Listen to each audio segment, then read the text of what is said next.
ഗ്രാമപഞ്ചായത്തിലെ ശക്തമായ മത്സരം നടക്കുന്ന 17ാം വാർഡിലാണ് നമ്മളുള്ളത്. 17ാം വാർഡിലെ LDF സ്ഥാനാർത്ഥി K സിദ്ദീഖാണ് നമ്മോടൊപ്പം ഉള്ളത്. എങ്ങനെയുണ്ട് തെരഞ്ഞെടുപ്പിന്റെ പ്രചരണ പ്രവർത്തനങ്ങളൊക്കെ എങ്ങനെ പോകുന്നു?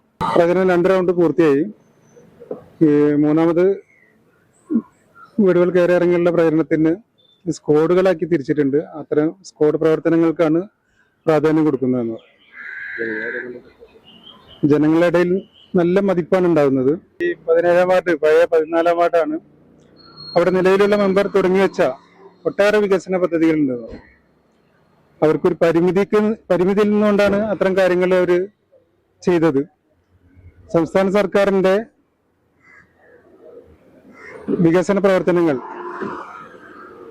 നടപ്പിലാക്കുന്നതിൽ വെളിയങ്കോട് പഞ്ചായത്തിന് പറ്റിയ വലിയ വീഴ്ച, അതിനെയും തരണം ചെയ്തുകൊണ്ടാണ് ഈ വാർഡിനകത്ത് മറ്റു MLA ഫണ്ടും മറ്റും ഉപയോഗിച്ച് ഒട്ടനവധി വികസന പ്രവർത്തനങ്ങൾ നടക്കാൻ സാധിച്ചത്.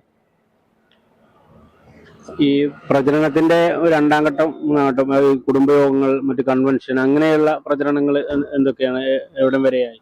ഈ വാർഡിനകത്ത് ഒരു കൺവെൻഷൻ നടന്നു, ഒരു പൊതുയോഗം നടന്നു, കുടുംബയോഗങ്ങൾ പുരോഗമിച്ചുകൊണ്ടിരിക്കുന്നു. ഇനി 1-2 കുടുംബയോഗങ്ങൾ നടക്കാനുണ്ട്. 1-2 ദിവസങ്ങളിലായി ആ കുടുംബയോഗങ്ങൾ പൂർത്തിയാക്കും. ഈ പാർട്ടിയിലൊക്കെ നേരത്തെ തന്നെ സജീവമായിട്ടുള്ള ഒരാളാണ്. ഈ തെരഞ്ഞെടുപ്പ് രംഗത്ത് ആദ്യമായിട്ടാണല്ലോ വരുന്നത്. അതിനെങ്ങനെയാണ് സ്ഥാനാർത്ഥിയായപ്പോൾ ഉണ്ടാവുന്ന ഒരു അനുഭവം എങ്ങനെയാണ്?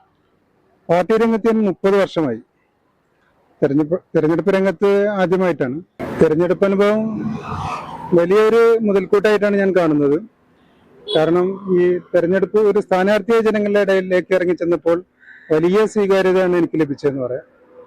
ഇവിടെയുള്ള മറ്റേ യുവജന ക്ലബുകളും മറ്റു വിദ്യാർത്ഥികളുടെ ഭാഗത്തു നിന്നും വളരെ നല്ല പിന്തുണയാണ് ലഭിച്ചുകൊണ്ടിരിക്കുന്നതെന്ന് പറയാം. തീർച്ചയായിട്ടും നല്ലൊരു വോട്ട് എനിക്ക് വോട്ടായി മാറുമെന്ന് ഞാൻ പ്രതീക്ഷിക്കുന്നു. ഈ പാർട്ടി തന്ന ഈ സ്ഥാനാർത്ഥിത്വം ജനങ്ങളെ സേവിക്കാനുള്ള ഒരു അവസരമായിട്ടാണ് ഞാൻ കാണുന്നത്.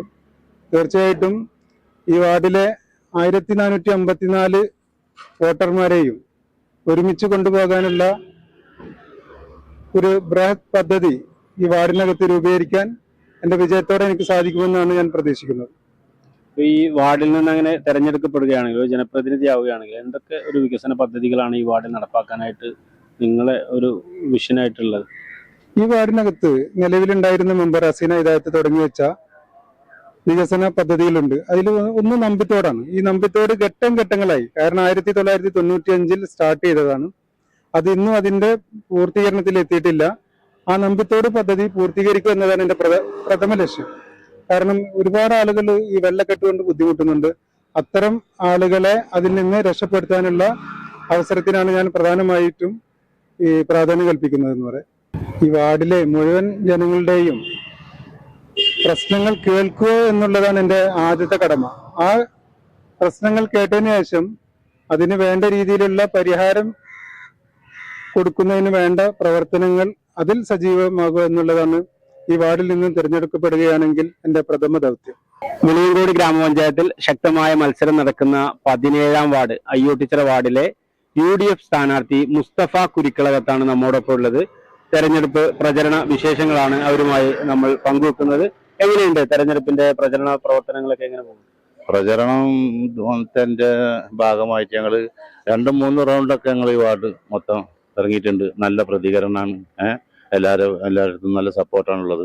കുഴപ്പമൊന്നുമില്ല. മികച്ച രീതിയിൽ ഞങ്ങളുടെ പ്രവർത്തനം മുന്നോട്ട് പോകുന്നുണ്ട്. ഇനിയും അങ്ങനെ തന്നെ പ്രവർത്തിച്ചിട്ട് മുന്നോട്ട് പോകാൻ തന്നെയാണ് തീരുമാനം. എല്ലാ ഭാഗത്തും നല്ല സപ്പോർട്ടാണുള്ളത്. ഈ പ്രചരണത്തിന്റെ എത്ര ഘട്ടങ്ങൾ പൂർത്തിയായി? ഇനി അനുബന്ധമായിട്ടുള്ള കുടുംബയോഗങ്ങൾ ഉൾപ്പെടെയുള്ള പ്രചരണങ്ങൾ ഉണ്ടാവില്ലേ? അതൊക്കെ എങ്ങനെയാണ്? കുടുംബയോഗങ്ങളൊക്കെ ഞങ്ങൾ വെച്ചിട്ടുണ്ടായിരുന്നു ചെറുമാരി രൂപത്തിലൊക്കെ. പിന്നെ ഞങ്ങൾ നിലവിൽ ഇപ്പോൾ ഒരു 2-3 റൗണ്ട് കഴിഞ്ഞ് ഇനിയും ഞങ്ങൾ ഇന്നും നാളായിട്ടൊക്കെ ശക്തമായ ഒരു പ്രചരണത്തിന് മുന്നോട്ട് പോവുകയാണ്. കുഴപ്പമൊന്നുമില്ല. എല്ലാ ഭാഗങ്ങളിൽ നിന്നും എല്ലാവരുടെ അടുത്തുനിന്നും നല്ല പ്രതികരണമാണുള്ളത്. കുഴപ്പമില്ല, വിജയിക്കുമെന്നുള്ള വിശ്വാസം. ഈ മുസ്ലിം ലീഗ് രാഷ്ട്രീയത്തിൽ വളരെ സജീവമായിട്ട് തന്നെ നിലനിൽക്കുന്ന ഒരാൾ കൂടിയാണ്. ഈ ഒരു തെരഞ്ഞെടുപ്പ് അല്ലെങ്കിൽ സ്ഥാനാർത്ഥി എന്നുള്ള നിലക്ക് ആദ്യമായിട്ടാണല്ലോ. എങ്ങനെയാണ് അതിന്റെ ഒരു അനുഭവം? എങ്ങനെയാണ്? മത്സര രംഗത്ത് ഞാൻ ആദ്യമായിട്ടാണ്. രാഷ്ട്രീയ രംഗത്തുണ്ടെങ്കിലും കൂടെ മത്സര രംഗത്ത് ആദ്യമായിട്ടാണ്. നിലവിൽ ഇത് CPM-ന്റെ ഇടതുപക്ഷത്തിന്റെ ഒരു വാർഡാണ് ഇപ്പൊ നിലവിലുള്ള മെമ്പറാണുള്ളത്. ഇതിന്റെ മുന്നേ ഇവിടെ ബാധിച്ച ഉള്ളപ്പോഴും അതിന്റെ മുന്നേ പോളിസി ഉണ്ടാകുമ്പോഴും ഈ വാർഡിൽ നല്ല വികസനം കാഴ്ചവെച്ചിട്ടുണ്ട്. നല്ല വികസനം, അവർ കൊടുന്ന വികസനം തന്നെയാണ് ഈ വാർഡിൽ ഇപ്പം നിലനിന്നിട്ടുള്ളത്. ഈ റോഡുകളായാലും മറ്റേ നമ്മളെ കാണകളായാലും എല്ലാ ഭാഗങ്ങളിലും, പിന്നെ വടക്ക് ഭാഗത്ത് നഴ്സറി ആയിട്ടും ഒരുപാട് വീട്ടുകാർക്ക് വീടുകൾ അനുവദിച്ചു കൊടുത്തത് എല്ലാ നിലക്കും ഇതിന്റെ മുന്നത്തെ മെമ്പർമാര് വളരെ സജീവമായിട്ട് ആത്മാർത്ഥമായിട്ട് ഈ വാർഡിൽ നല്ലൊരു പങ്കാളിത്തം ഉണ്ടായിട്ടുണ്ട്. നിലവിൽ ഇപ്പോൾ CPM-ന്റെ വാർഡാണ് ഇപ്പോൾ. ഇതിന്റെ മുന്നത്തെ കാര്യം പറയണം. എന്തായാലും ഞങ്ങൾ ഇനിയും മുന്നോട്ട് തന്നെയാണ് പോകുന്നത്, പ്രവർത്തനവുമായി മുന്നോട്ട് തന്നെയാണ് പോകുന്നത്. ഇനിയും ഇൻഷാ അല്ലാഹ് ഞങ്ങൾ വൈകിട്ടില്ല, മുന്നോട്ട് പോയിക്കൊണ്ട് ഞങ്ങൾ നല്ല പ്രതീക്ഷയാണുള്ളത്. നല്ല പ്രതീക്ഷ എന്ന് വെച്ചാൽ നല്ല പ്രതീക്ഷ, വിജയിക്കുമെന്നുള്ള പ്രതീക്ഷയാണ് ഞങ്ങൾക്കുള്ളത്. ഇൻഷാ അല്ലാഹ് മുന്നോട്ട് പോകും. ഇപ്പൊ ഈ 17ാം വാർഡിന്റെ ഒരു ജനപ്രതിനിധിയായി താങ്കൾ തെരഞ്ഞെടുക്കപ്പെടുകയാണെങ്കിൽ എന്തൊക്കെ ഒരു വികസന പദ്ധതികൾ, കാഴ്ചപ്പാടാണ് താങ്കൾക്കുള്ളത്? തീർച്ചയായിട്ടും ഈ 17ാം വാർഡിൽ തന്നെ തെരഞ്ഞെടുക്കപ്പെട്ടിട്ടുണ്ടെങ്കിൽ ഇവിടുത്തെ ജനങ്ങളോടൊപ്പം സദാസമയം ഞാൻ ജനങ്ങളോടൊപ്പം, ജനങ്ങൾക്ക് വേണ്ടിയിട്ട് ജനങ്ങളുടെ ഇടയിൽ ഞാൻ ഉണ്ടാവുമെന്നുള്ള ഉറപ്പ് ജനങ്ങൾക്ക് ഞാൻ ഉറപ്പ് കൊടുക്കുന്നു. തീർച്ചയായിട്ടും ഉണ്ടാവും. എന്നെ കൊണ്ട് കഴിയുന്ന, പാർട്ടിനെ കൊണ്ട് കഴിയുന്ന എല്ലാ സഹായങ്ങളും എല്ലാത്തിനും ഞാൻ ഉണ്ടാവും, ഒപ്പം കൂടെ ഉണ്ടാവും എന്നുള്ള വിശ്വാസമുണ്ട്. അവർക്ക് ഞാൻ ഉറപ്പ് കൊടുക്കുന്നു. റിയൽ മീഡിയ, ഒരു ദേശത്തിന്റെ ശബ്ദം.